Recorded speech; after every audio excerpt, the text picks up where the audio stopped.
Hermanos, aquí vamos a ver el juicio de Dios sobre sus enemigos, los enemigos de su pueblo. Pero va a ser bendición para su propio pueblo. Juicio para las naciones que no son judías, pero también va a haber juicio para todo judío que no es arrepentido. Pero aquí en especial las naciones circunvecinas, pero no necesariamente solo aquellas que los rodean, sino todas aquellas naciones a su alrededor que hicieron mal, maltrataron al pueblo del Señor, les hicieron una y otra. Pero si usted no está del lado de Dios, usted es enemigo de Dios y usted es enemistado y va a recibir esta justicia. Pero la justicia es buena y es mala al mismo tiempo. Buena para aquellos que han sido justificados, que han sido perdonados, pero para todo aquel que se opone a la justicia prácticamente, no va a ser salvación para ellos porque no se han arrepentido, sino que caerá el peso de la justicia sobre ellos. Así que el pueblo de Dios, también hermanos, hasta este momento ya había experimentado varios castigos o varias versiones de la justicia de Dios. En el sentido de que, ¿qué vino primero aquí en Joel? ¿Cómo se llamaban estos cositas que vinieron ahí para comerse todo? Langostas. Ya dijimos que pudieron haber sido cuatro diferentes tipos o las diferentes etapas, pero también puede ser, o no pudo ser, sino que también fueron cuántos ejércitos o grupos. Y vamos a ver aquí, van a estar mencionados de cierta manera, ¿verdad? Pero han experimentado hasta cierto punto el juicio de Dios. Les avisó por las langostas, por los ejércitos, y esto en sí fue parte del juicio. Pero viene uno que si seguiste montado en tu burrito, pues viene el juicio más severo. Pero para el que está justificado, para el que está perdonado, le viene ¿qué cosa? La salvación, el gozo, ¿verdad? Pero antes de entrar al 3.1, quiero que repitamos el 32 del 2.32. ¿Lo tenemos ahí? Y todo aquel, note, ¿verdad? Que invocare, y esto invocar es creer, arrepentirse, venir, invocar el nombre de Jehová, ¿qué será? Será salvo, porque en el monte de Sión y en Jerusalén habrá salvación. O sea que en Cristo Jesús, ¿verdad? No en una iglesia, no en un lugar, no en un monte específico en sí, de que el monte es el que te salva, sino que aquí hablando de la misma persona de Jesucristo, ¿verdad? Como ha dicho Jehová, y entre el remanente al cual Él habrá llamado. Y ya el hermano Sergio nos habló de este remanente. ¿Usted es parte de esto, hermanos? Pero en aquel día será, nos dijo también repasemos el 31 también. Aparte de que el sol se convertirá en tinieblas y la luna en sangre, ¿qué sucederá? Antes que venga el día grande y espantoso de Jehová. Es grande y espantoso para toda persona no arrepentida, no justificada, no salva. Pero para los que somos salvos, hermanos, es un día glorioso, grande, hermoso. Pero el que está viviendo en desobediencia, rebeldía, se encuentra enemistado con Dios, ¿verdad? Pero también no olvidemos esto antes de entrar al 3.1. El Señor es paciente, perdona, es misericordioso. Pero también recordemos que aquellos que estaban en sus delitos y pecados, muchos de ellos murieron. O sea que si muchos fueron llevados cautivos, es más, se nos va a repetir aquí. En una de las ocasiones, prácticamente la mitad fue llevada cautiva. Otros murieron, otros quedaron. Pero no olvidemos que muchos murieron en su pecado y rebeldía. Pero vamos a entrar aquí al capítulo 3 de Joel. Y si lo leyéramos, hermanos, cronológicamente, y voy a regresar un poco, porque el libro de Joel es uno de los libros difíciles de ponerle una fecha exactamente cuándo fue escrito. Algunos podemos alegar que la palabra de Dios vino a Joel acá en este tiempo, pero que quizás no se registró hasta más tarde. Pero a base de algunas de las cosas que él menciona, parece que cubre un lapso de tiempo muy largo. Pero pues ya sabemos que a veces hay profecías. Es más, aquí se va a mencionar una que se hizo 600 años atrás y se está cumpliendo, pero otras se cumplieron. Y vamos a ver esto, que la mayoría de estas tenían un cumplimiento inmediato, otro progresivo y luego uno en el futuro. Y vamos a hablar brevemente de esto. Algunos ponen este libro de Joel en un tiempo postexílico. ¿Qué significa esto, hermano Sergio? Postexílico. Pues después del exilio. ¿Y qué significa exilio? Que se fueron al cautiverio. Pero si se escribió después del cautiverio, entonces ¿quién les predijo que sucedería esto? Yo les voy a dar mi postura donde yo pongo el libro de Joel, pero otra vez uno no nos dice en el día, en los años del rey fulano, mengano, sultano, que nos ayudan a poner una fecha. Pero nos da cosas de que, bueno, sucedió que muchas cosas se llevaron del templo, entonces había en qué fecha fue. Pero ¿por qué está hablando? Él ya sabía que iban a suceder, entonces vamos a intentar aclarar algunas de estas cosas. Pero vemos que potencialmente el pueblo del Señor estaba sufriendo los estragos del cautiverio babilónico. Entonces, si sabemos cuándo existieron los babilónicos, bueno, vamos a hablar de esto, cuándo se los llevaron. La caída de Jerusalén nos da por lo menos una referencia. ¿Cuándo cayó Jerusalén? ¿Quién recuerda? En el año 586, escuché por ahí, 7, por ahí, ok. Pero yo deduzco que la palabra de Dios vino a Joel aproximadamente unos 250 años antes de la caída de Jerusalén, aproximadamente en el año 835 antes de Cristo. Pero lo cual nos permite también las visiones que son mencionadas. Por ejemplo, a Isaías le vinieron visiones, hermanos. A Nahum vinieron visiones. A Ezequiel, varias visiones, ¿verdad? A Daniel, él vio visiones. Okay. Amós, Abdías, Habacuc también vieron visiones, Zacarías, entre otros. Pero ¿cuál era una de las cosas que Joel dijo que iba a suceder? Que vuestros jóvenes verán visiones, ¿verdad? Pero también vemos que esto sucede algunas veces en el Nuevo Testamento, pero sucedió más en estos tiempos, bueno, no nos vamos a detener mucho ahí. Pero no, el libro de Joel también algunos lo interpretan que ya la restauración iniciaba. Yo lo interpreto que había sido ofrecida, pero aún no se había llevado a cabo todavía. Pero hasta cierto punto Dios estaba juzgando a su pueblo, pero lo iba a juzgar ultimadamente como prometió que lo iba a hacer, vindicándolos, dándoles la restauración que ellos esperaban.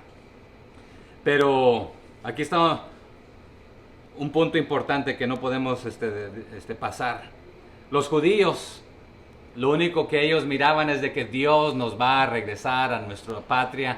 ¿Cuál es la patria de ellos? Israel, Jerusalén. Y los judíos están esparcidos todavía, hay muchos en diferentes partes. ¿Sabían que hay en México también? Hay judíos, hay en Sudamérica, hay en otros lugares, ¿verdad? Pero para ellos esto era la única promesa, regresar al Israel que conocen el día de hoy. Pero muchos de nosotros lo interpretamos que no solamente es el retorno de ellos a su patria, sino que es la patria celestial, ¿verdad? Pero vamos a arrancar aquí en Joel 3. Juicio de Jehová sobre las naciones, dicen algunos encabezados, ¿verdad? La mía no tiene uno. Pero arrancamos con el verso 1.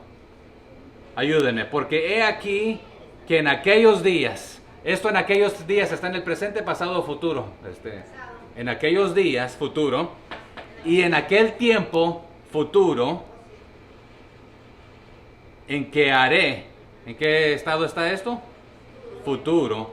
En que haré volver la cautividad de Jehová y de Jerusalén. O sea que les dio la receta. Sé que porque también si se recuerdan, cuando salen de Egipto se les dio una receta. Si caen en esto, regresen a esto. Si dejan, por favor no hagan esto, no hagan aquello.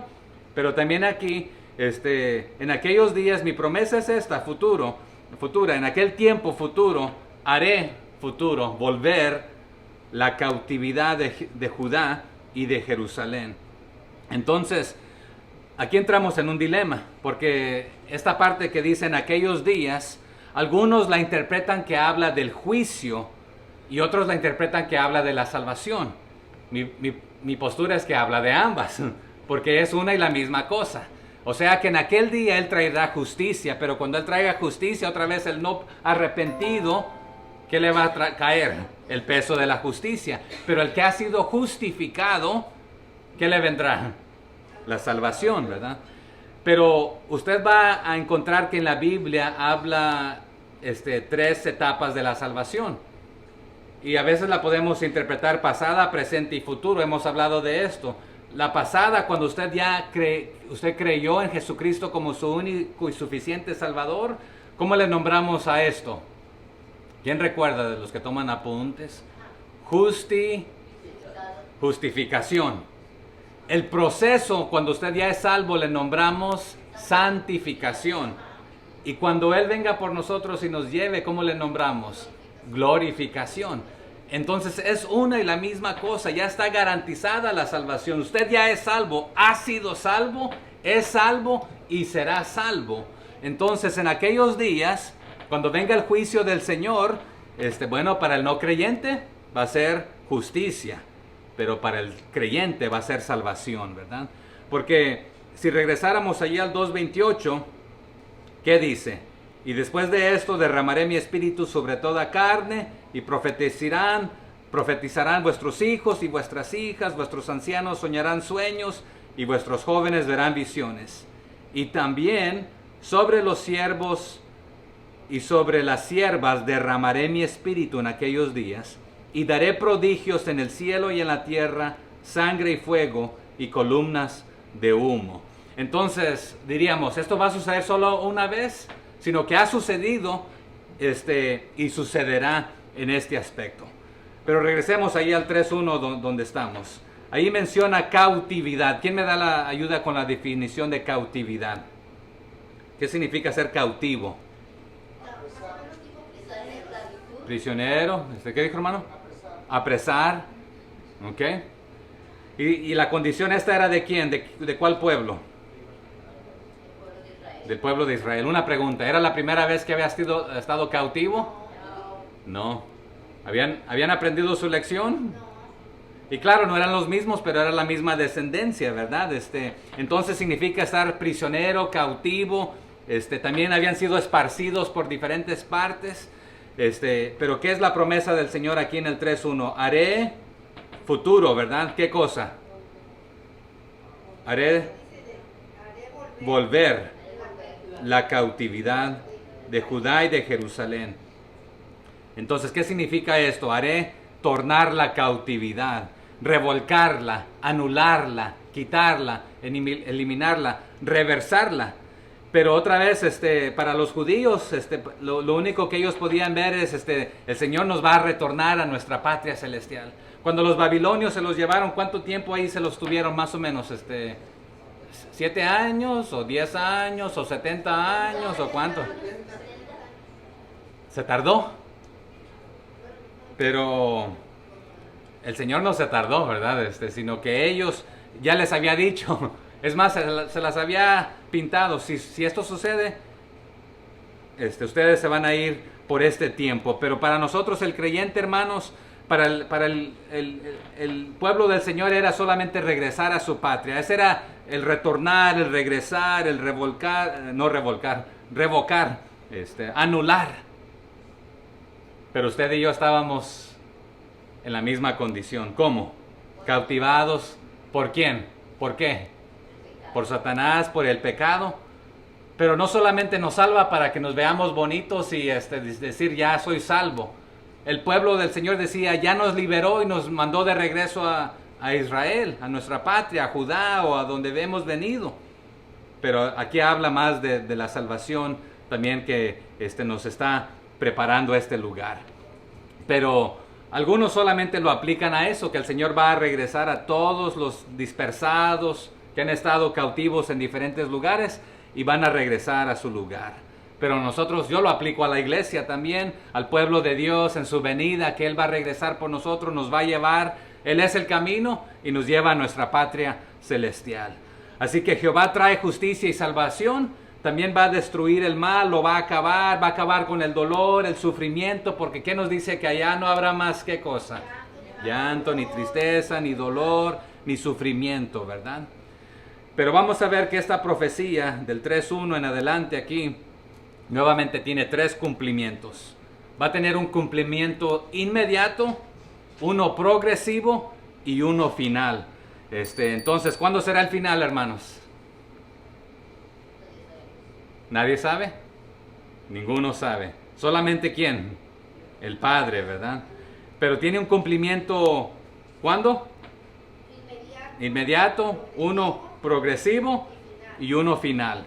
Entonces, si lo interpretamos con esta profecía inmediata, había habido una batalla reciente y se va a nombrar este valle a base de su nombre. Pero había un rey que se llamaba Josafat. Él había peleado contra varias naciones enemigas. ¿Se acuerdan que les di de tarea hace unos domingos atrás que leyéramos segunda de Crónicas 20? ¿Qué sucedió en esta batalla? ¿Quién me la recuenta ahí brevemente? Ayúdenme. Estaban ahí para pelear. ¿Qué fue lo que terminaron haciendo? Orando, alabando al Señor. ¿Y quién peleó su batalla? Dios mismo, ¿verdad? Pero Moab y Amón y muchos otros se juntaron ¿contra quién? El pueblo del Señor. Y Josafat fue el que los lideraba, pero el que les dio el gane de la guerra fue el Señor, ¿verdad? Pero si lo interpretamos progresivamente, acuérdenme que cuando estaban cautivos en Babilonia, ¿quiénes fueron que los lideraron de regreso a su patria? Fueron varios. Entonces, ¿regresaron todos a la misma vez? Y se le nombra progresivamente porque no todos estaban listos para regresar. Algunos querían quedarse donde estaban, ¿verdad? Otros como que les gustó estar en cautiverio. Pero si nos vamos, por ejemplo, a la profecía de Jesucristo que había sido dada antes, por lo menos 600 años antes que Él naciera, ¿qué sucedió? Estaba el Imperio Romano que cubría. Si usted viera un mapa de lo que cubría el Imperio Romano, grandes. Pero había un líder que dijo, vamos a hacer aquí una proclamación que todo mundo regrese ¿a dónde? De donde vino. ¿A quién le tocó viajar también? A José y María. Pero ¿quién ocasionó esto realmente? La venida de Jesucristo, la primera venida de su nacimiento, ¿verdad? En este aspecto. Estaban dispersos por diferentes partes, pero si usted viera el mapa, cubría todo lo que era la antigua Babilonia, los medos, los persas, etcétera, hasta Asia, hasta partes de Europa. Pero en este tiempo, el reino romano, pero ¿se acuerdan? Les di la lista de los ejércitos que vinieron contra el pueblo del Señor. También fue progresivo. ¿Quiénes vinieron primero? Los asirios. ¿Quiénes más? Medo-persas, greco-romanos, ¿verdad? Entonces, en este aspecto otra vez, no aprendían, pero otra vez el Señor ahí iba cumpliendo también sus promesas. Pero el cumplimiento final, hermanos, vendrá con la gran batalla que precede, ¿qué cosa? El reino del Mesías sobre la tierra. Y no nos vamos a tomar el tiempo, usted lo puede leer más tarde en Apocalipsis 20, específicamente los versos 7 al 9. Pero aquí el profeta, hermanos, el profeta Joel nos está pintando un cuadro completo de la redención, comenzando desde el retorno babilónico, continuando con el nacimiento de Jesucristo, la venida de Cristo, la primera, la segunda venida, cuando Él restaurará todo. Pero continuamos ahí al verso 2 del 3 de Joel. Ayúdenme. ¿Qué dice el Señor aquí a través del profeta Joel? Reuniré a todas las naciones y las haré descender ¿a cuál valle? Al valle de Josafat. Y ahí entraré en juicio con ellas a causa de mi pueblo y de Israel mi heredad, a quien ellas esparcieron entre las naciones y repartieron mi tierra. Pero ahí el juego de palabras, hermanos, a causa de mi pueblo y de Israel mi heredad, está hablando de todo el pueblo del Señor, tanto de Israel como de Judá. Pero aquí menciona el valle de Josafat. El valle de Josafat no se menciona en ninguna otra parte de la Biblia, aparte que aquí, por este nombre. Pero en la tradición judía se consideraba que formaba parte del valle de Cedrón. También que este valle estaba entre el monte de los olivos y el templo. Pero Josafat, vamos a ver el nombre de Josafat. ¿Qué significa Josafat? Alguien que me ayude ahí. Josafat. Jehová juzga. O Jehová es juez, o Jehová es el juez, ¿verdad? O Jehová juzgará. Así que Jehová juzga. Y algunos dicen que este es un lugar simbólico, pero yo les digo que también es un lugar real y simbólico. Tiene las dos cosas. También se le conoce como el valle de juicio, se le conoce como el valle de la decisión. El mismo capítulo nos va a nombrar el valle de la decisión, y también se le conoce como el valle de la salvación. Algunos también le ponen otro nombre que ahorita les voy a decir enseguida dónde encontramos otro nombre para este valle. Pero el versículo 14 que vamos a llegar aquí más adelantito le llama el valle de la decisión. Y el valle de la decisión, que ya lo mencioné en 2 de Crónicas 20, es donde Jehová derrotó a sus enemigos, a los amonitas, a los moabitas, a los edomitas, que salieron contra Josafat, rey de Judá. Entonces le quedó este nombre también, el valle de la decisión. Pero ¿sabe qué significa la decisión? ¿Qué hace un juez, hermanos? Toma decisiones. Entonces se le nombra esta palabra de justicia y juez. Ahí Dios hizo justicia, tomó una decisión de defender a su pueblo y los defendió. Pero ¿sabe qué significa decisión, hermanos? Para el creyente significa salvación. Pero para el no creyente, nuevamente, ¿qué significa? Justicia. Entonces ahí Dios hará juicio. Él ahí tomará una decisión que ya la tomó. Ya ha dicho que el que cree será salvo, y el que no cree ya ha sido. La decisión está hecha, hermanos. Pero Él ahí la llevará a cabo. Así que ya sea en este lugar físicamente o simbólicamente, pero son las dos cosas. Lo ha hecho varias veces ahí. Es más, y recordemos aquí que todo el pueblo de Dios, el reino del norte, Israel, y del sur están involucrados aquí. O sea que para todo su pueblo, para todas las naciones. Y Él también va a hacer juicio de todas las naciones. Y no nos vamos a tomar el tiempo para ir a ver Isaías 66, Jeremías 25, Sofonías 3 y Mateo 25, que nos ayudan a entender esto. Pero sí hay un verso que quiero que me acompañen, una cita, Zacarías 14, 2 al 4. Este monte en Zacarías se le conoce como el Monte de las Olivas, que corresponde al valle de Josafat. ¿Ya lo tienen? Zacarías, a lo mejor su Biblia no lo tiene, hermanos. Zacarías es difícil de encontrar a veces, pero está después de Ageo y antes de Malaquías, ¿verdad? Zacarías 14, 2 al 4. Amén. ¿Ya llegamos? Ok. ¿Qué dice aquí? Note esto. Bueno, leamos desde el 1, 14:1. He aquí, el día de Jehová viene, futuro, ¿verdad? Y en medio de ti serán repartidos tus despojos. El 2. Porque yo reuniré a todas las naciones para combatir contra Jerusalén, y la ciudad será tomada, y serán saqueadas las casas, gracias, y violadas las mujeres, y la mitad de la ciudad irá en cautiverio, mas el resto del pueblo no será cortado de la ciudad. Y lea el 3 conmigo y el 4. Después saldrá Jehová, ¿y qué hará? Y peleará con aquellas naciones como peleó en el día de la batalla. O sea que ya lo hizo una vez, lo va a volver a hacer y lo va a hacer una última vez. Después, lea el 4 conmigo. Y se afirmarán sus pies en aquel día sobre el monte de los olivos, que está enfrente de Jerusalén al oriente. Y el monte de los olivos se partirá por en medio, hacia el oriente y hacia el occidente, haciendo un valle muy grande, y la mitad del monte se partirá hacia el norte y otra mitad hacia el sur. Hasta ahí.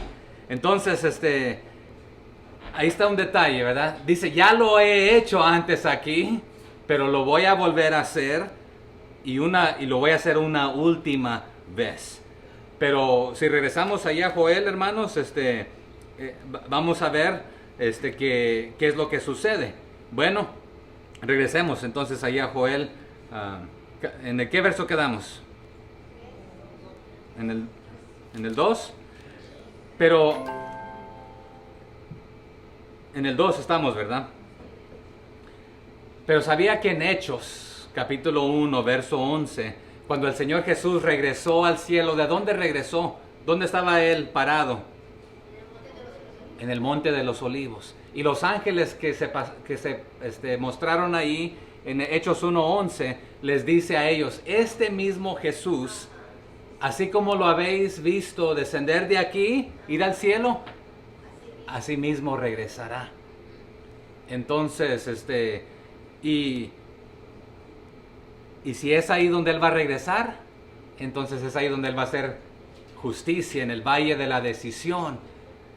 Pero hay un detalle también, este mismo valle en Segunda de Crónicas que mencionamos ya en el capítulo 20, se le llama el valle de la bendición, se le conoce como el valle Bereca. Pero aquí está un detalle muy importante. Les dije que también Josafat, ¿qué significa? Dios ha juzgado, o Dios juzga, o Dios decide. Entonces en aquel día cuando él defendió a su pueblo, hizo justicia otra vez para con su pueblo, y al no creyente recibió la justicia, pero para el creyente recibió la salvación. En Segunda de Crónicas 20, el pueblo del Señor le nombró aquel valle Bereca. ¿Por qué? Porque para el pueblo de Dios fue bendición y ahí alabaron a Dios. Y porque Dios es bueno, entonces él hizo en el valle de la decisión, se convirtió en el valle de bendición. Para el creyente entonces, hermanos, ¿qué es este valle? El valle de la bendición, porque él hizo justicia, él decidió. Pero para el no creyente fue el valle de maldición, de la justicia cayendo sobre ellos. Así que conlleva varios nombres. Decisión o juicio. Josafat, Dios juzga. Tiene el valle de la bendición, porque es salvación ahí para el creyente. Así como Dios peleó por Josafat, por su pueblo, venciendo a los enemigos de Judá, a los amonitas, a los moabitas, a los edomitas. También aquí en Joel, regresemos ahí estamos, ¿verdad? Vamos a ver que el Señor va a derribar a los egipcios, a los filisteos, a los sidonios, a los tirios, a varios otros, ¿verdad? Pero vamos al verso 3. Léalo conmigo. Y echaron suertes sobre mi pueblo, y dieron los niños por una ramera, y vendieron las niñas por vino para beber. Y estas son hablando de las naciones que llegaron que también leímos ahí, ¿verdad? De que van a llegar y les va a suceder esto. ¿Qué sucedía en estos tiempos? Cuando una nación vencía a la otra, lo primero que hacía, se llevaba a los más fuertes, pero a otros los dispersaba, a veces a los ancianitos, a los más débiles, ahí los dejaba. Es más, también vamos a ver esto, que los débiles y los ancianitos, los no muy fuertes, eran exentos de estar en las guerras, porque no les iban a hacer de mucho beneficio. Pero a otros los dispersaban, los mandaban en diferentes lugares para que no se pudieran unir y tomar fuerza y rebelarse. Pero lamentablemente, aparte de llevarse los esclavos, a las niñas las vendían en prostitución, y a los niños por un trago. Imagínense el valor. Hay países, diga hermana.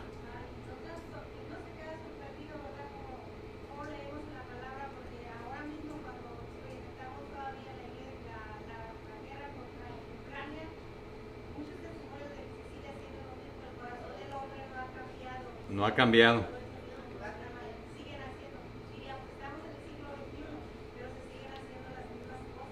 Ahí está. Uno de mis contactos se llama Pablo, pero le nombramos Pasha, ucraniano, pastor. Me ha mostrado imágenes, y usted las ha visto en las noticias, pero él de primera mano, edificios llenos de niños muertos. Pero lamentablemente aquellos que han salido al exilio, al exterior, la mayoría, porque los hombres se han quedado para defender, algunas mujeres se han quedado también, pero las han violado en el transcurso, en el proceso. pero sigue sucediendo. Pero me dice el hermano, nuestra congregación, aunque muchos se fueron, hemos crecido de 300 a más de 3,000, porque muchos llegan buscando la palabra del Señor, pero muchos buscan refugio de donde les están atacando, a donde ellos, su iglesia tiene la posibilidad de estar bajo subterráneamente. Pero aquí sucedió, le ha sucedido al pueblo del Señor muchas veces. Es más, si regresáramos a Abdías, a Nahum, usted va a ver el ejemplo en Abdías 1, en Nahum 3, que también repartieron suerte sobre sus pueblos y lo mismo sucedió. Pero la hija, el hijo, los niños, las niñas, las usaban como moneda para un trago de licor, de vino, o para venderlas a prostitución. Continuemos ahí en el verso 4 de Joel. Y también dice aquí, ¿qué tengo yo con vosotras, Tiro y Sidón, y todo el territorio de Filistea? ¿Queréis vengaros de mí? Y si de mí os vengáis, bien pronto haré yo recaer la paga sobre vuestra cabeza. Entonces, estas naciones mencionadas aquí son representantes de los enemigos de Dios a través de la historia, que los va a juzgar. ¿Pero por qué? Y aquí está el detalle. También pareciéramos y pudiéramos alegar que Dios aparentemente es injusto aquí. Pero lo que Él les está diciendo a estas naciones, ustedes le han hecho estas cosas a mi nación, a mi pueblo. Se han llevado a mis niñas como prostitutas, a mis niños por un trago, etcétera. Los han violado, los han maltratado, pero el Señor les dijo, esto les va a suceder si ustedes siguen en sus pecados y sus delitos. Pero a estas naciones les está diciendo, ustedes también han hecho esto sin motivo a mi pueblo. Entonces, con la vara que ustedes han medido, con la moneda que ustedes así les voy a dar a pagar yo también. O sea que voy a hacer justicia, voy a decidir, voy a tomar estas decisiones. Pero Tiro y Sidón, ¿quiénes eran ellos? Eran principales ciudades de los fenicios al norte de Israel. Filistea era la nación que estaba al sur de Judá y ya sabemos lo que los filisteos habían hecho, ¿verdad? Pero Fenicia y Filistea, aunque pequeñas, eran naciones que se regocijaban cuando Judá y el pueblo de Israel caían, pero porque sabían que se iban a beneficiar a través del comercio y diferentes cosas. Pero ¿cuál es la pregunta que el Señor les está haciendo aquí? Ustedes no tienen relación conmigo, no han querido nada conmigo, han querido mis cosas, han maltratado a mi pueblo y le han saqueado. Lo que le hacen a mi pueblo me lo están haciendo a mí, prácticamente. Yo no les he dado causa, motivo, les está disputando o aquí peleando el Señor hasta cierto punto. O sea, ¿por qué perturban? ¿Por qué maltratan? ¿Por qué le hacen esto a mi pueblo? Pero recordemos que hubieron motivos que el Señor les dijo, si ustedes siguen en sus delitos y pecados, les va a venir esta consecuencia. Porque ustedes son testarudos y cabezas duras, entonces, pero a estos pueblos el Señor les dice, es como que se estuvieran queriendo vengar de mí. ¿Qué les hice yo? ¿Qué les hizo mi pueblo? No les hizo ningún agravio a ustedes. Es más, muchos de estos agravios ustedes se los han imaginado. Ezequiel habla de estos en el capítulo 25, versos 15 al 17. No lo vamos a ir a leer si usted lo quiere anotar para leerlo más tarde. Pero hasta cierto punto el Señor les está diciendo, les voy a recompensar con la misma moneda. Rápidamente, reciamente.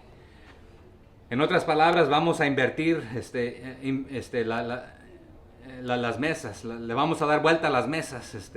El crimen que ustedes han hecho, les va a suceder a ustedes también. ¿Qué habían hecho estos pueblos?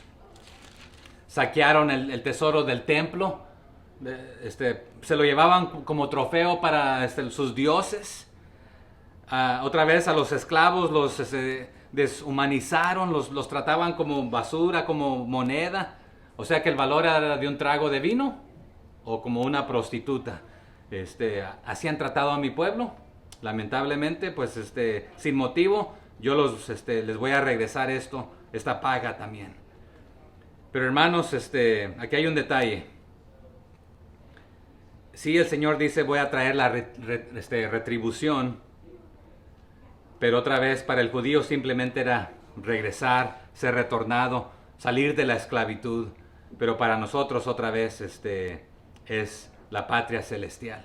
Pero la recompensa, ¿es una palabra negativa o positiva? ¿Quién me ayuda? Es neutral. Bueno, las dos, porque la recompensa puede ser buena y puede ser Depende de la... Ujú. Un ejemplo, porque la paga del pecado es muerte. Esa es la recompensa. Más la dádiva, la recompensa que es de Dios, es qué cosa. Y aquí también la recompensa lleva la connotación ambas negativas y positiva, ¿verdad? Porque otra vez, el juicio que voy a hacer, la paga para el injusto que quiere permanecer en su injusticia, va a ser la justicia completa de Dios. Pero para el que ha sido justificado, yo lo voy a salvar, lo voy a rescatar, lo voy a perdonar. Esa es su paga. Así que ¿quién ha sido justificado? Por gracia ya somos salvos, ¿verdad? Hemos sido justificados. Ya somos salvos, pero un día nuestra salvación se efectuará cuando Él nos llame o Él venga por nosotros, ¿verdad? Entonces aquí me voy a vengar. Es de una manera que les voy a dar la paga a cada quien su merecido. El que quiere seguir en su pecado va a recibir la paga completa del Señor, pero el que ha sido justificado va a recibir el regalo de Dios. ¿Tiene sentido? Así que la paga del perdonado es recibir la justicia de Dios, ¿verdad? Justificado. Verso 5. Pero a estas naciones todavía les sigue hablando. ¿Qué les dice? Porque habéis llevado mi plata y mi oro y mis cosas preciosas y hermosas metisteis en vuestros templos. Hablando aquí mi plata y mi oro, esa es la de su pueblo, ¿verdad? Pero los filisteos, los árabes, se habían llevado todos los tesoros de Judá, de Jerusalén, de la casa del rey Joram. Si usted quiere avalarlo ahí en Segunda de Crónicas capítulo 21, no lo vamos a ir a leer. También en Primera de Reyes capítulo 15 y en Segunda de Reyes capítulo 12 y capítulo 14. Usted puede encontrar que estos entraron, saquearon los tesoros del templo, del palacio, del rey de Judá. Por los sirios hicieron esto también. Pero vamos al verso 6 de Joel 3. ¿Y qué hicieron también? Y vendisteis los hijos de Judá y los hijos de Jerusalén. ¿A quiénes? A los hijos de los griegos, para alejarlos de su tierra. Pero en el tiempo de Jesús estaban los griegos, los romanos. ¿El Nuevo Testamento en qué idioma fue escrito? En griego. Pero aquí Joel ya está hablando de los griegos. Esta palabra también se puede traducir los habitantes de Javán. Javanitas. ¿Los menciona aquí el verso 6? Y bendice los hijos de Judá y los hijos de Jerusalén a los hijos de los griegos. Solamente dice griegos, ¿verdad? Esta población griega había ocupado la costa occidental de Asia Menor y de algunas otras islas del mar Egeo. Pero a Javán lo encontramos allá en Génesis 10, 2 al 4, si me quiere acompañar. Génesis 10, 2 al 4. ¿Ya lo tenemos? Génesis 10, 2 y 4. Los hijos de Jafet, ¿quiénes son? Gomer, Magog, Madai. ¿Y quién sigue? dice Madai, Javán, Javán, Tubal, Mesec y Tiras. Ujú. Y luego el 4 dice que los hijos de Javán, ¿quiénes son? Elisa, Tarsis, Kitim y Dodamim. Entonces, en el 2 nos dio a Javán y luego en el 4 nos da los hijos de Javán. Entonces, pero los judíos fueron vendidos de esclavos a los griegos. Y era una nación pagana y pecadora. Pero aquí está el detalle, porque en el tiempo de Jesús ya vemos a los griegos. Algunos ponen el libro de Joel un poco más tarde. Es más, otra vez lo ponen después del cautiverio de Babilonia. Pero en el año ahí aproximadamente 586. Y en estos tiempos fue cuando la cultura griega comenzó realmente a florecer. Y fue que el idioma griego comenzó a resaltar. Y por eso el Nuevo Testamento termina siendo en griego. Porque en estos tiempos eran los que estaban dominando. Y por eso algunos ponen el libro de Joel más tarde. Pero algunos han hecho estudios arqueológicos y han estudiado y han mostrado que estos griegos ya estaban comerciando desde Fenicia en el año 800 antes de Cristo. Entonces ya en el tiempo de Cristo ya los griegos eran poderosos y el idioma estaba fuerte. Pero si vemos el versículo 3 y 4 nos menciona hasta cierto punto que los hijos, las niñas fueron vendidas y fueron vendidas a los de Tiro y los de Sidón, a Filistea. Entonces ya existían estos antes del cautiverio. Pero algunos teólogos creen que la civilización griega vino a ser parte, porque varios de los judíos habían sido llevados a Grecia desde Fenicia, por los traficantes. Y Ezequiel menciona algunos de estos traficantes. Si quiere ir conmigo a Ezequiel 27, por favor. Ezequiel 27. Si me gana, me lo lee, por favor. Ezequiel 27, 13.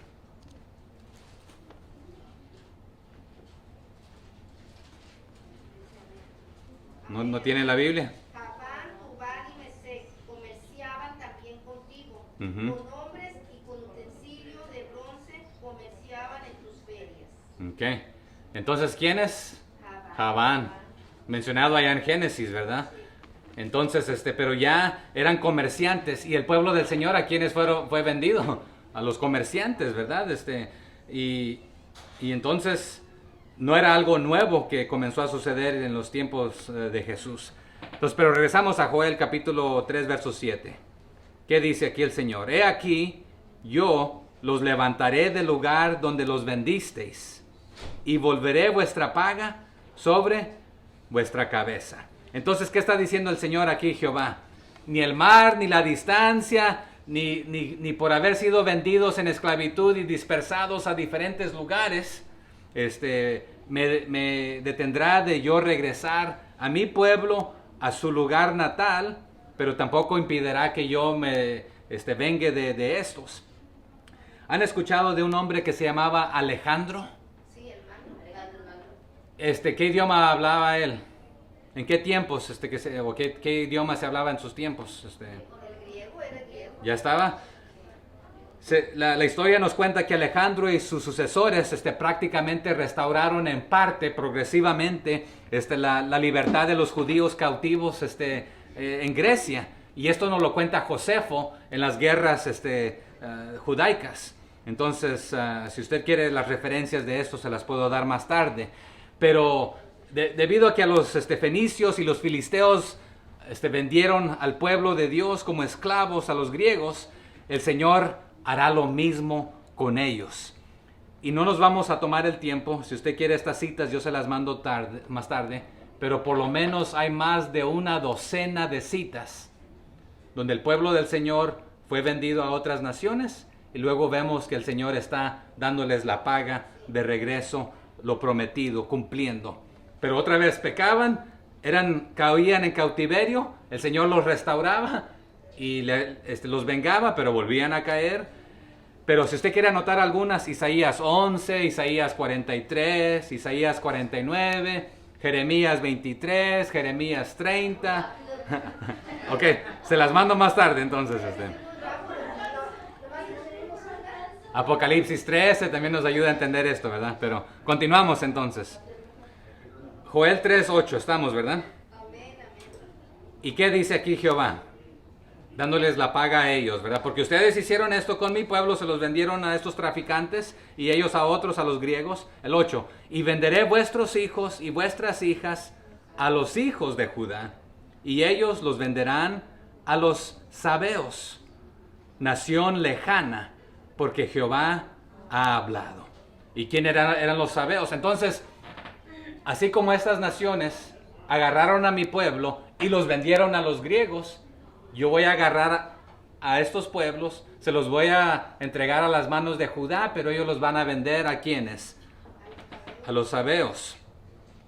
Y estos eran también traficantes de Arabia, eran conocidos de esta manera.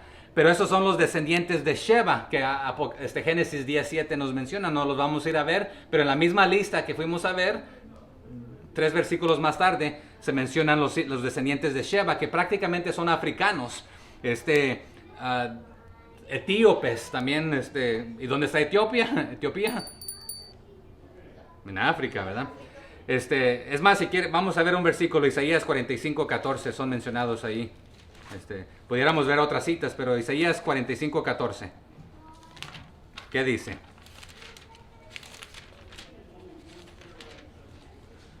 Así dice Jehová, el trabajo de Egipto, las mercaderías de Etiopía, ¿y quiénes? No han llegado, ¿verdad? Isaías 45:14. Así dice Jehová, el trabajo de Egipto, las mercaderías de Etiopía y los sabeos, hombres de elevada estatura, se pasarán a ti y serán tuyos, irán en pos de ti, pasarán con grillos, te harán reverencia y te suplicarán diciendo, ciertamente en ti está Dios y no hay otro fuera de Dios. Entonces ahí están mencionados quiénes, los etíopes, los sabeos, la mercadería, etcétera, grandes de estatura. Entonces, ¿qué les está diciendo el Señor? A los que le han hecho esto a mi pueblo, los voy a vender a los sabeos, ¿verdad? De elevada estatura, etcétera, etcétera. Y bueno, ya vimos este versículo, pero ¿quiénes eran realmente los sabeos? O los habitantes de Sabá. Bueno, estaban al sudoeste de Arabia, los Cush, los cusitas, los etíopes. ¿Hubo alguien en la Biblia que tuvo una mujer cusita? Ok. Estos eran también proveedores, como eran mercaderes, proveían el incienso, las especias, el oro, y piedras preciosas. Los encuentra ya en Primera de Reyes, capítulo 10, Job 6, 19 los menciona, Isaías 60, Jeremías 6:20, entre otros como Ezequiel 22, y Mateo 22:42 no lo vamos a ir a ver, pero también los menciona. Pero también en los tiempos de un rey muy sabio, ¿quién lo vino a ver? La reina de Sabá. ¿Okay? Entonces esto sucedió aproximadamente un siglo antes, allá en Primera de Reyes capítulo 10. Pero ¿sabe qué nos dice la historia? Si usted lee la historia, 30,000 tirios después de la captura de Tiro por el último conquistador y multitudes de filisteos en la toma de Gaza. ¿Dónde está Gaza? Allá cerquita de las franjas. Y ahorita vamos a hablar más tardecito de esta franja de Gaza. Fueron vendidos como esclavos, nos dice la historia. Entonces, ¿se cumplió esto? Se cumplió. Y el Señor ha utilizado a diferentes personas. Pero regresamos ahí a Joel 3:9. Y es difícil de entender. Bueno, por lo menos para mí, quizás usted me ayude a entenderlo. ¿Qué dice? Proclamad esto entre las naciones. Proclamad guerra. Despertad a los valientes. Acérquense. Vengan todos los hombres de guerra. Algunos lo interpretan que es un reto o un llamado para todos los enemigos del pueblo de Dios. Pero ya leímos allá en Ezequiel que dice, yo voy a llamarlos a todos, que vengan y peleen contra mi pueblo para yo mismo defenderlos, ¿verdad? O sea que no hay escapatoria del juicio de Dios. Pero ya sabemos que al final va a haber una gran batalla. ¿Y quién gana, hermanos? El Señor, ¿verdad? Él triunfará sobre las fuerzas del mal. Él va a prevalecer. Y Ezequiel 39 también, del 1 al 10, si lo quiere leer más tarde, nos habla de esto. Pero todos los profetas estuvieron prediciendo la misma victoria. Y es más, todo es un hilo de que al final gana Dios. Todo, desde el inicio, es Dios queriendo restaurar su relación con la humanidad para rescatarla. ¿Qué nos dice Pedro? Que Él no quiere que ninguno perezca, sino que todos procedan. Pero al que no, pues le va a dar su paga, su premio, su merecido, porque no quiso la justicia de Dios, la justificación de Dios. Pero si leyéramos en el anterior, si regresa al capítulo 2 de Joel, verso 3, ¿qué dice?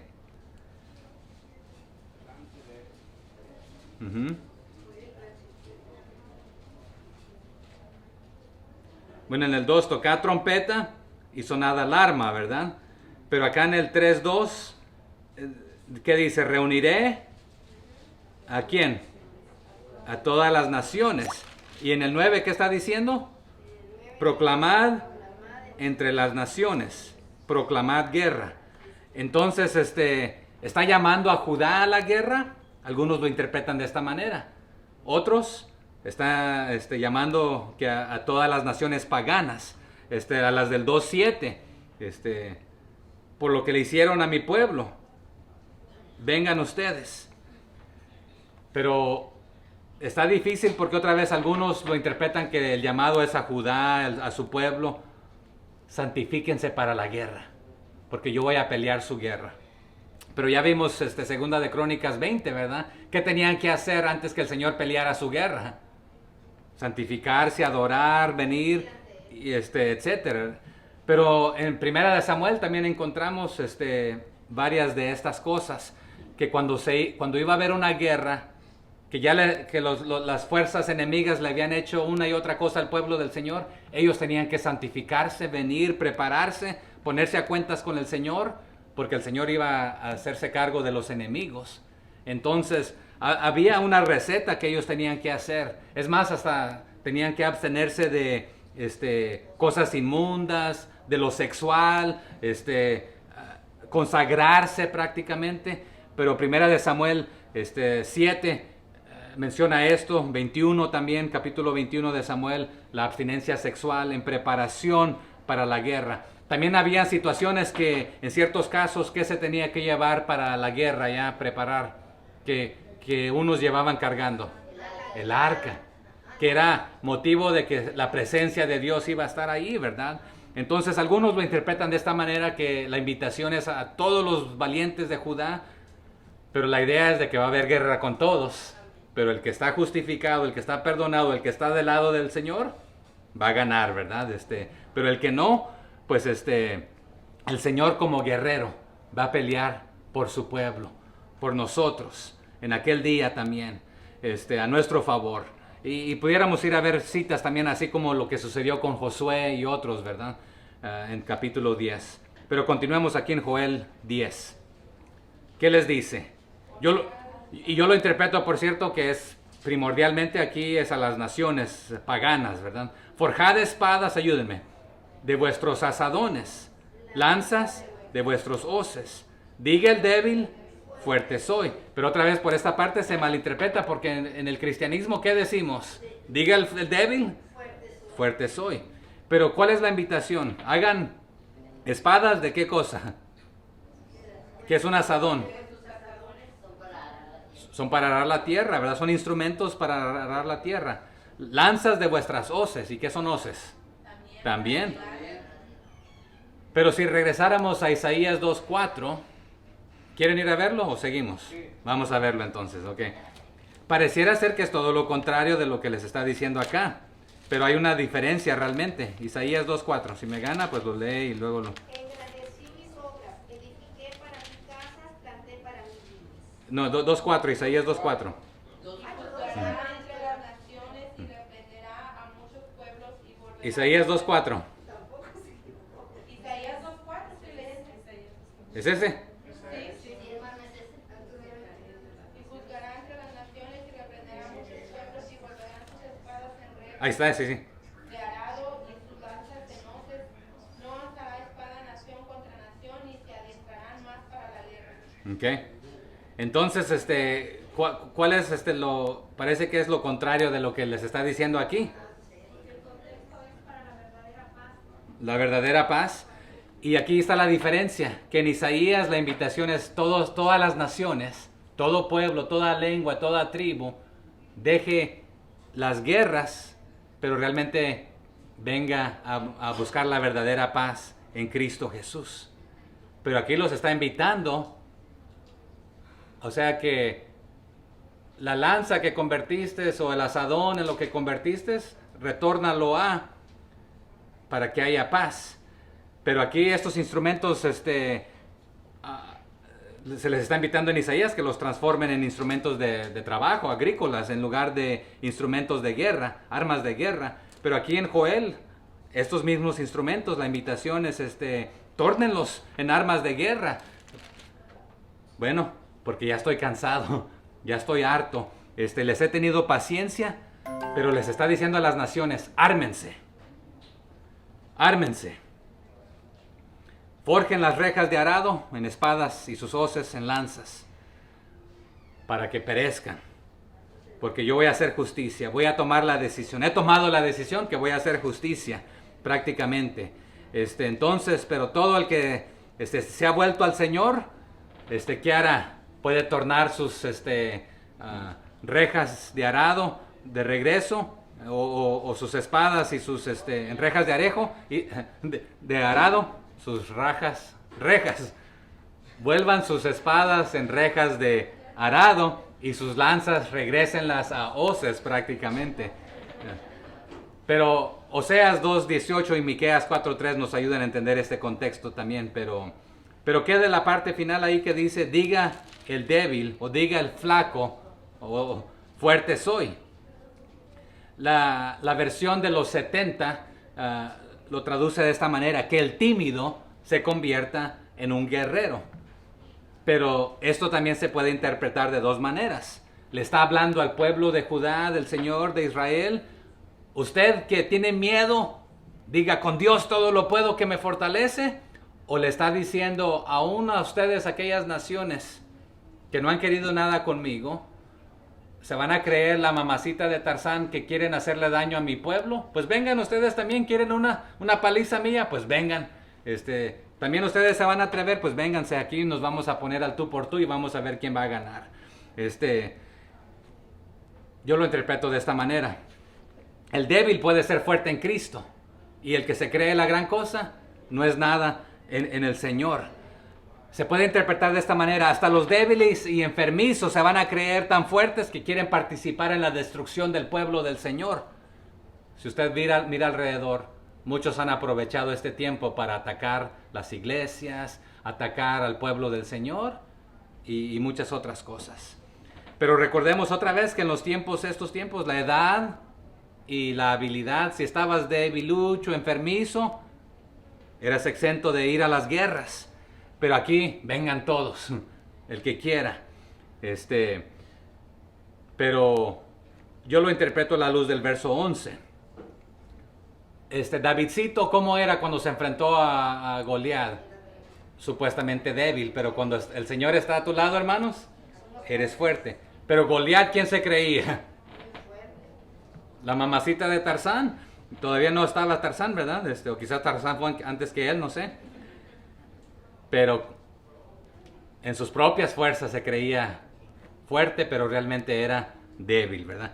11. ¿Qué dice Joel 11? 3:11. Juntaos y venid naciones todas de alrededor y congregaos. Haz venir allí, oh Jehová, a tus fuertes. Y esto otra vez también se interpreta de diferentes maneras. Apresúrense, júntense todos allí, ¿dónde? En el valle de Josafat.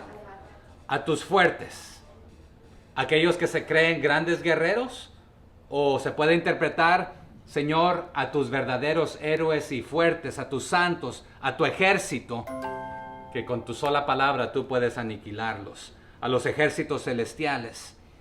Y puede tener, yo lo interpreto que tiene ambos significados. El Señor no necesita pelear. Él puede dar el mando y sus ángeles, sus fuertes, lo van a hacer, lo van a llevar a cabo. Pero el mundo va a traer a sus fuertes también. Pero el más fuerte del mundo, hermano, ¿cómo le queda? Ni le llega a los tobillos al Señor, ¿verdad? Pero tus fuertes se puede traducir tus ejércitos, tus guerreros. Pero el Señor tiene sus guerreros, sus fuertes. Pero también el mundo, supuestamente. Sus valientes también se traduce. Pero los verdaderos valientes son los del Señor, los del ejército del Señor. Zacarías 14:5 habla de estos valientes, huestes celestiales le nombra, los santos del Señor. El Señor da su voz y ellos responden, actúan. Pero el que se autonombra valiente, al lado del Señor, hermanos, son débiles, son débiles. Continuamos, verso 12. Despiértense las naciones y suban al valle de Josafat, porque allí me sentaré, ¿para qué? Para juzgar a todas las naciones de alrededor. Y si Josafat se llama Jehová juzgará, ahí me voy a sentar en mi silla de juicio para decidir, para juzgar el valle de bendición, el valle de decisión, el valle de juzgar, como usted lo quiera nombrar. Y va a juzgar a todos los de alrededor, porque la invitación es a todas las que no quieren nada con Él. Ya se hizo la invitación a todas las naciones, vengan a mí todos. Pero el que no quiso, pues vengan a pelear entonces. ¿Qué tienen contra mí? ¿Me han hecho tantos males a los míos? Pues vénganse, vamos a pelear. Me han maltratado a los míos, los han pisoteado. Y pudiéramos ver una lista larga de citas. Si las quiere, también se las envío más tarde. Pero dice en el verso 13, echad la hoz, porque la mies está ya madura. Venid, descended, porque el lagar está lleno. Rebosan las cubas, porque mucha es la maldad de ellos. Entonces las naciones están maduras para el juicio. ¿Qué está diciendo Dios? Ya estoy harto. Ya les he dado oportunidad tras oportunidad. Entonces viene el juicio. Pero hermanos, un día viene el juicio final que nos habla Apocalipsis. Apocalipsis 24, 21, muchos otros, ¿verdad? Pero aquí se va a llevar la venganza.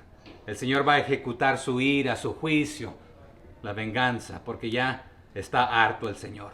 Y va a quitar todo lo malo, todo lo negativo. ¿Y por qué no lo quita hoy? Porque tiene paciencia todavía. Pero un día, hermanos, lo hará. Lo hará. Entonces, así como lo hizo con el amorreo y el... Nómbreme la lista, podemos nombrar toda la lista, ¿verdad? Pero un día. Y Mateo 13 nos ayuda a entender esto. Del 27 al 30, el capítulo de Apocalipsis 14 también. O sea que ya el Señor no va a esperar más para castigar la maldad por lo que le hicieron a su pueblo allá en los versos 2 y 3, vendiendo a sus niñas, a sus niños. Verso 14. Muchos pueblos en el valle de la decisión, porque cercano está el día de Jehová en el valle de la decisión. Notó que la decisión, el valle de la decisión, se nombra varias veces. Aquí repitiendo, pero ya dijo el valle de Josafat, ¿verdad? Así que las multitudes están fluyendo a este valle, al valle de la decisión, donde el Señor va a juzgar, lugar del veredicto final del Señor, como juez, ya no como allí Dios amoroso, sino como juez, el valle de la decisión, de juicio. Ahí será demasiado tarde para el que no se ha arrepentido, porque ya no quiso nada con Dios. Así que el valle va a traer condenación, pero salvación para el que ha creído. Josafat, Dios juzgará en este valle, el valle de juicio. Ahí me voy a sentar a juzgar. Entonces, el efecto, hermanos, se pronunciará. Será terrible para el que no quiso nada, pero salvación para el que ha sido justificado. Ahí será afirmado, como nos dijo Joel 2:32 también, ¿verdad? 15, ¿qué nos dice? El sol y la luna se oscurecerán y las estrellas retraerán su resplandor. Esto lo vimos el miércoles y el domingo, ¿verdad? De los pasajes anteriores del capítulo 2 de Joel. También Mateo 24 nos habla de esto, ¿verdad? Pero entramos a la liberación prontamente, hermanos, para concluir aquí. La liberación de Judá. Verso 16. Y Jehová, ayúdenme, rugirá desde Sión y dará su voz desde Jerusalén. Y temblarán los cielos y la tierra, pero Jehová será la esperanza de su pueblo y la fortaleza de los hijos de Israel. Entonces, para sus enemigos, su juicio será un... pero de los más fuertes, ¿verdad? Un rugido. Pero será terrible y temible, como dijo Joel 2, ¿cuál fue? 31. Grande y espantoso. Pero para su pueblo, hermanos, ¿qué será? Los que han respondido a su llamado, los que respondieron a Joel 2:32, el que invocare el nombre de Jehová. Para ellos este juicio es esperanza, fortaleza, salvación. Y en este versículo aquí pudiéramos pasar un buen rato, hermanos. Porque esta esperanza es de que no es espero que llueva mañana, o no es de la esperanza de que espero que me vaya bien, sino que es una garantía, hermanos, de que este rugido trae salvación, la glorificación final, la justificación, la santificación. Sí, ¿verdad? La progresiva y la final, ¿cuál es? Sí, la primero es Glorificación, ¿verdad? Cuando usted ya es salvo, es justificado. El proceso es santificación y el final es glorificación. En ese día, hermanos, seremos glorificados y ese rugir será hermoso para el que ha creído. La palabra rugirá está en el futuro. En el hebreo es sha'ag.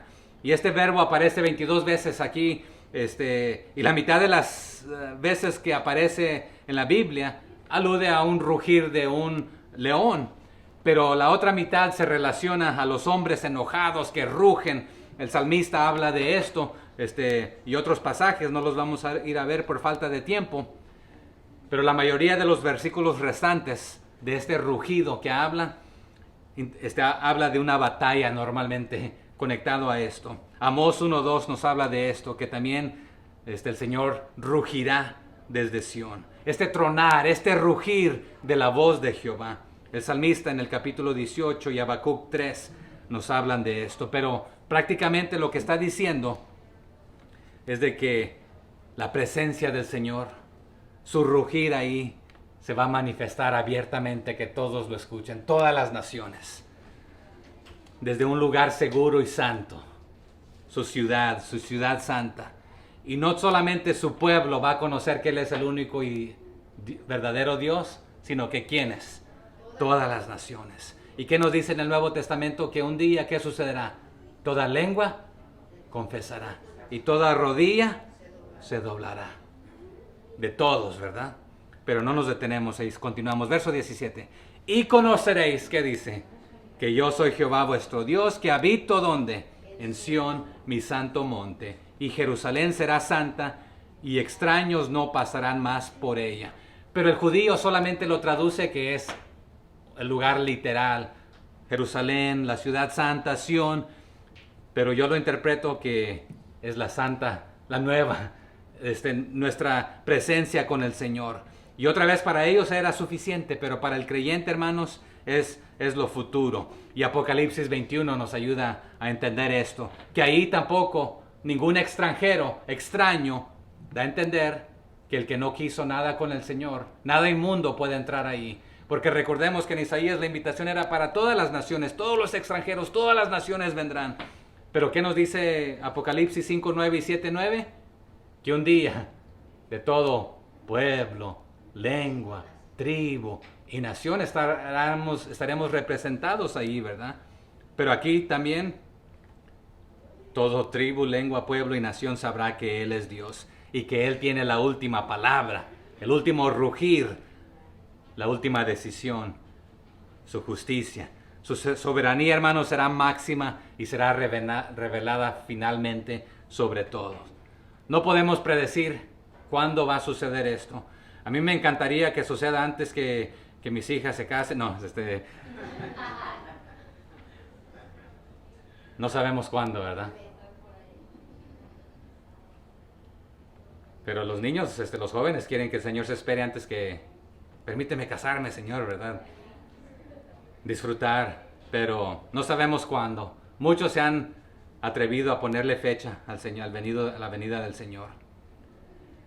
Pero hermanos, ahí ya, en ese lugar, nadie podrá saquear, nada se pudrirá, nada será robado, nada será maltratado, y ningún extranjero, en el sentido que ninguno que no es de la familia, adoptado a la familia de Dios, podrá entrar, no será recibido.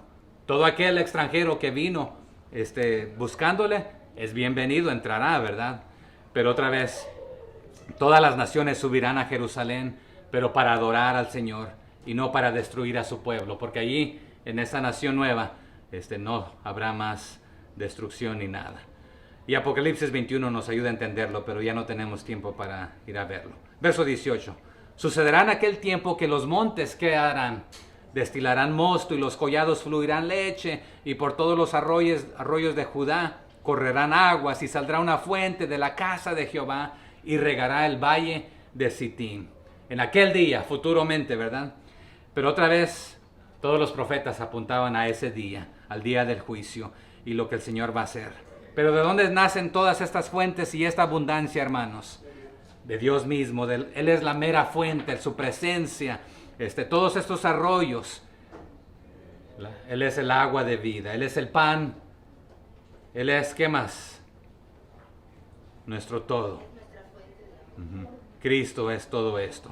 Desde su casa, desde su presencia, desde su templo celestial, fluye todo esto, ¿verdad? Lo que saboreamos en día de hoy y lo que veremos en aquel día eternamente. ¿Cuál es el detalle de todo este? Pudiéramos hablar del valle de Sittim.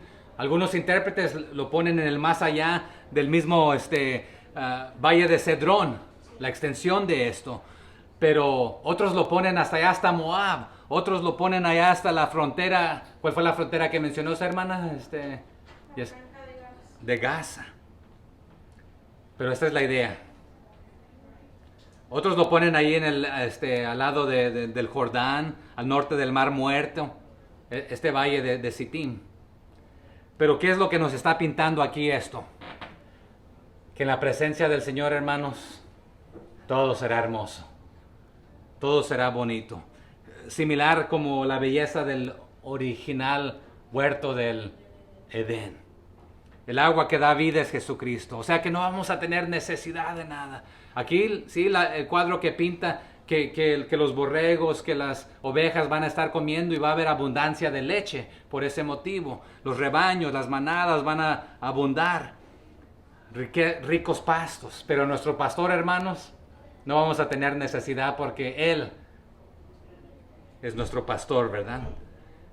Él va a cuidar de nosotros. Ya no vamos a tener temor de los leones o de las... ¿Qué es lo que se viene a comer las ovejas? Los lobos, rapaces, ¿verdad?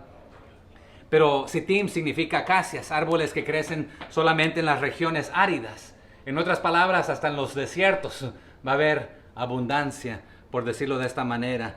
Pero la idea principal otra vez aquí es de que usted ni yo vamos a tener ninguna necesidad. 19. Egipto será destruido y Edom será vuelto en desierto asolado por la injuria hecha a los hijos de Judá, porque derramaron en su tierra sangre inocente. Entonces uno de los peores crímenes de Edom fue contra Judá. Lo traicionó. Sí, a veces fueron aliados, pero durante la conquista de Babilonia, pues ahí lo traicionó. Egipto, pues ni contar todo lo que le hizo a Judá varias veces. Faraón, ¿qué le hizo al rey Josías? Lo mató. En varias veces Egipto invadió a Judá. Muchas veces otra vez se mostró como falso aliado. Y si necesita esas citas se las entregamos más tarde. Pero Egipto y Edom fueron enemigos también tradicionales ahí de Israel, de Judá, pero representando a todas las otras naciones. O sea que a todos aquellos que no son conmigo, pues van a recibir su merecido, van a estar en lo árido, pero los míos van a tener todo lo que necesitan. Y eso se cumplió también que Antíoco despojó a Egipto. Edom fue desolado bajo los macabeos. Josefo nos habla de esto. Daniel también nos cita algunos de estos pasajes o acontecimientos. Pero la condición ruin de estos países durante años comprueba que el Señor cumple su palabra. Así que lo mismo sucederá finalmente con los enemigos del Señor. Verso 20. Pero Judá será habitada para siempre, y Jerusalén por generación y generación. Hablando de Sión, y hay muchas citas que nos hablan de esto. Pero otra vez Judá y Sión, aquí el pueblo de Dios hablando enteramente de esto. Entonces, hermanos, en contraste, los que no están con Dios tendrán necesidad.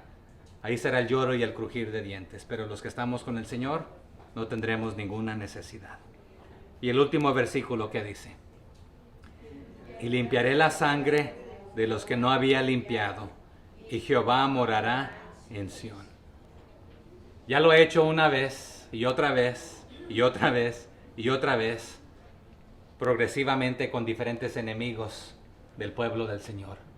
Pero lo haré una vez final, la última. Y otra vez es ahí donde no habrá más llantos, ya no habrá más tristezas, no habrá más dolor, no habrá más nada. Y Apocalipsis nos da esta explicación que no la vamos a ir a ver, ¿verdad? Pero amplifica la profecía de Joel. Limpiaré, futuro, lo que no había limpiado. Ahí, hermanos, no habrá necesidad de nada, ¿verdad? Toda lágrima, todo dolor no existirá. Así que toda culpa. Algunos interpretan este pasaje que tendrán una última oportunidad de arrepentirse, porque Él va a ser el Rey de todas las naciones, sobre todo el mundo. Entonces, pero realmente después de esto, hermanos, ya no habrá otra oportunidad. Pero ya no habrá más mal, ya no habrá más muerte. Aún la misma muerte morirá. Así que pudiéramos, aquí ya se nos fue el tiempo, ¿verdad? Pero quienes han creído, hermanos, a lo que nos dice Joel 2:32, de volverse, de venir al Señor, van a recibir el amor, el perdón, la justicia, todo del Señor. Pero el que no, será demasiado tarde. Espero que usted ya ha hecho las paces con el Señor. Espero que Él ya lo ha justificado y que lo está santificando, porque es un proceso y que un día lo glorificará. Sí, ya está garantizado esto por lo que hizo Él allá en el pasado. Usted ya es salvo, está siendo salvo y será salvo cuando Él venga por nosotros y nos lleve.